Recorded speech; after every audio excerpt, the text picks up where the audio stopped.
আসসালামু আলাইকুম ওরহমতুল্লাহ। আশা করি সকলে ভালো আছেন, আমি আল্লাহর রহমতে ভালো আছি।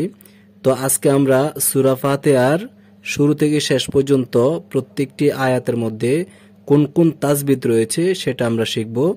যারা আমরা এই চ্যানেলে নতুন রয়েছে তারা অবশ্যই নুরানি কোরআন শিক্ষা সেন্টার চ্যানেলটি সাবস্ক্রাইব করে দিব এবং পাশে থেকে বেল আইকনটি বাজিয়ে দিব যাতে করে প্রত্যেকটি নতুন ভিডিও সবার আগে পৌঁছে যায়। এখানে দেখুন শুরুতে লেখা আছে আলহামদুলিল্লাহি রব্বিল আলামিন। এখানে আল হামজা লাম জবর আল, এটা কিসের কায়দা? এটা হলো জজমের কায়দা। কিভাবে হলো? কারণ জজমওয়ালা হরফ ডান দিকে হরকতের সঙ্গে একত্রে একবার পড়া যায়, আর লামটা হচ্ছে জজমওয়ালা হরফ, ডান দিকে হরকত হচ্ছে জবর, জবর সাথে একবার পড়া যাবে, যেমন আল। তারপর দেখুন হাম, এটা কিসের কায়দা? এটা হলো মিম সেকেন্ডের ইজহার। অনেকে আমরা জজমের কায়দা বলে ফেলবো, জজমের কায়দা না, সেটা হচ্ছে মিম সেকেন্ডের ইজহার। কারণ আমরা জানি মিম সাকিন 4 প্রকার, এর মধ্যে মিম সেকেন্ডের বামে বা মিম ব্যতীত বাকি হরফ যে কোনো হরফ আসুক সেটা মিম সেকেন্ড ইজহারে পরিণত হয়, স্পষ্ট করে পড়তে হবে, যেমন হাম। তারপরে দাল পেশ দু, এটা হলো হরকতের কায়দা, এক জবর এক জের এক পেশকে হরকত বলে। লিল্লাহি, লিল্লাহ, লাম খারা জবর, এটা হচ্ছে মধ্য তবাইর কায়দা। তারপরে লিল্লাহি যদি পুরোটা আমরা ধরি তাহলে সেটা হলো আল্লাহ শব্দ বারিকের কায়দা। কিভাবে হয়েছে ওটা আমরা সকলে জানি। আল্লাহ শব্দ দুই ভাবে পড়া যায়, দুই প্রকারে পড়া যায়। প্রথম প্রকার হচ্ছে আল্লাহ শব্দের ডান দিকে যদি জবর অথবা পেশ থাকে তখন সেই আল্লাহ শব্দটাকে পড়বা মোটা করে পড়তে হবে, আর যদি জের থাকে তাহলে সেটা বারিক করে পড়তে হবে। অতএব লিল্লাহি এটা হলো আল্লাহ শব্দ বারিকের কায়দা। তারপর দেখুন রব্বি, রব্বি হলো তাসদীদের কায়দা। কারণ তাসদীদ ওয়ালা হরফ দুইবার পড়া যায়, প্রথমবার ডান দিকে হরকতের সঙ্গে, দ্বিতীয়বার নিজের হরকতের সঙ্গে, এজন্য রব্বি এটা হলো তাসদীদের কায়দা। আর বিল, বিল যদি আমরা ধরি তাহলে সেটা হলো জজমের কায়দা, জজম ওয়ালা হরফ। এখানে যে আল যেরকম এটা বিল একই, সেটা জজমের কায়দা, ঠিক আছে। এখানে আইন খারা জবর, এটা হলো মধ্য হরফের কায়দা, মধ্য তবাইর কায়দা। এখানে এক আলিফ টেনে পড়তে হবে, কারণ আমরা সকলে জানি খারা জবর খারাজের উল্টা পেশ হইলে এক আলিফ টেনে পড়তে হয়, আর এটাকে মধ্য তবাই বলে। লা হরকতের কায়দা, মি মধ্য হরফের কায়দা। মধ্য হরফ হলো 3টি, জবরের বাম পাশে খালি আলিফ মধ্য হরফ, পেশের বাম পাশে জজমলা ওয়া মধ্য হরফ, জেরের বাম পাশে জজমলা ইয়া মধ্য হরফ। এখানে জেরের বাম পাশে জজমলা ইয়া আসছে, এই জন্য এটা মধ্য হরফের কায়দা, না হরকতের কায়দা। আর এখানে এটা দেখা যায় ওয়াকফ চিহ্ন। আর আয়াতের শেষে যখন আমরা ওয়াকফ করি, মধ্য হরফের বাম হরফে ওয়াকফ করি, তখন 3 আলিফ টেনে পড়তে হয়। আর এই ওয়াকফটাকে মধ্যে আরজি বলা হয়, যেমন রব্বিল আলামিন। মিন বললাম যে এখানে 3 আলিফ টেনে পড়তে হবে, আর এই মদটাকে মধ্যে আরজি বলে। তারপর দেখুন আর রহমানির রহিম, এখানে আর র তাসদীদের কায়দা, রহ এটা হলো জজমের কায়দা, মা এটা মধ্য হরফের কায়দা, নির র তাসদীদের কায়দা, হি এটা মধ্য হরফের কায়দা, মি হরকতের কায়দা। আর এখানে ওয়াকফ করলে হবে মধ্যে আরজি, যেমন আর রহিম, মধ্যে আরজি মধ্য হরফের বাম হরফে ওয়াকফ হইলে 3 আলিফ টেনে পড়তে হয়, আর সেটাকে মধ্যে আরজি বলে। তারপর দেখুন মালিক ইয়াউমিদ্দিন, মা মধ্য হরফের কায়দা, লি হরকতের কায়দা, কি হরকতের কায়দা, ইয়াউ এটা হলো লিন হরফের কায়দা। লিন হরফ 2টি, জবরের বাম পাশে জজমলা ওয়াও লিন হরফ, জবরের বাম পাশে জজমলা ইয়া লিন হরফ। লিন হরফ হইলে ডান দিকে হরকতের সঙ্গে তাড়াতাড়ি পড়তে হয়, যেমন ইয়াউ। মিদ্দিনি, মিদ্দি যদি আমরা ধরি তাহলে তাসদীদের কায়দা। আর দি দালিয়াজের দি এটা মধ্য হরফের কায়দা। এখানে গেছে দেখুন মি গেছে, তারপরে রহি, হি গেছে, দি গেছে, এটা হলো মধ্য হরফের কায়দা, নি হরকতের কায়দা। এখানে ওয়াকফ করলে 3 আলিফ টানতে হবে, সেটা হলো মধ্যে আরজি। কিভাবে হয়েছে? মধ্য হরফের বামের হরফে ওয়াকফ হইলে 3 আলিফ টেনে পড়তে হয়, আর এটাকে মধ্যে আরজি বলে, যেমন মালিক ইয়াউমিদ্দিন, দিন 3 আলিফ টানতে হবে। তারপর দেখুন ইয়্যাকা না'বুদু ওয়া ইয়্যাকা নাস্তাঈন, ইয়া এটা হলো তাসদীদের কায়দা, আর ইয়া ইয়া হলো মধ্য হরফের কায়দা। কিভাবে হলো?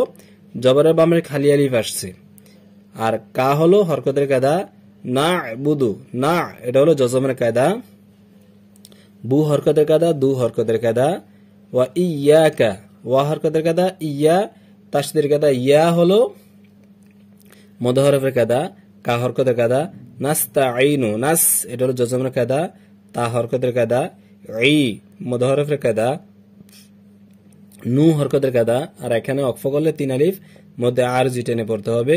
নাস্তাঈন, তখন নুনের মধ্যে যে জজম আছে, পেশ আছে, ওই সময় পেশটা থাকবে না, অটোমেটিক এখানে জজম হয়ে যাবে। ঠিক আছে, তারপর দেখুন ইহদিনাস সিরাতাল মুস্তাকিম। ইহ এটা হরকতের জজমের কায়দা, দি হরকতের কায়দা, নাসি তাসদীদের কায়দা, র মদ হরফের কায়দা, জবরের বাম পাশে খালি আলিফ আসছে। তল এটা জজমের কায়দা, মুস এটাও জজমের কায়দা, তা হরকতের কায়দা, এই মদ হরফের কায়দা, জেরের বাম জজমে ইয়া আসছে, মা হরকতের কায়দা। যদি এখানে অক্ফ করি তাহলে এখানে 3 আলিফ টেনে পড়তে হবে, সেটা হলো মধ্যে আরজি।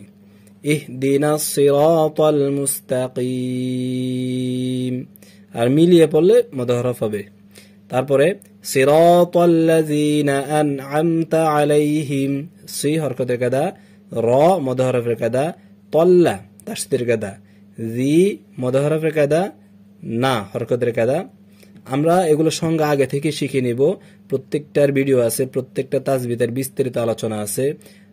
হরকত কাকে বলে, এক জবর এক জের এক পেশকে হরকত বলে, মদ হরফ কাকে বলে, তাসদীদের কাদা কাকে বলে, সবগুলো বিস্তারিত দেওয়া আছে। আন আমতা, এখানে দেখুন আন এটা নতুন একটা কায়দা আসছে। আন এটা হলো নুন সাকিনের ইজহার। ইজহার হরফ 6টি, হামজা হা, আইন হা, গইন খ। আর নুন সাকিন অথবা তানবিনের পরে যদি এই 6টি হরফের মধ্যে থেকে কোনো একটি হরফ আসে তাহলে সেটাকে গুন্না ছাড়া স্পষ্ট করে পড়তে হবে। এখানে দেখুন নুন সাকিনের পরে আইন আসছে, আর আইনটা হলো ইজহারের কাদা, এই জন্য এখানে কোনো গুন্না হবে না, এটা স্পষ্ট করে উচ্চারণ করতে হবে। আন, তারপরে আম এটা হলো মিম সাকিনের ইজহার, যেটা এখানে আল হাম, হামের ভিতরে গেছে।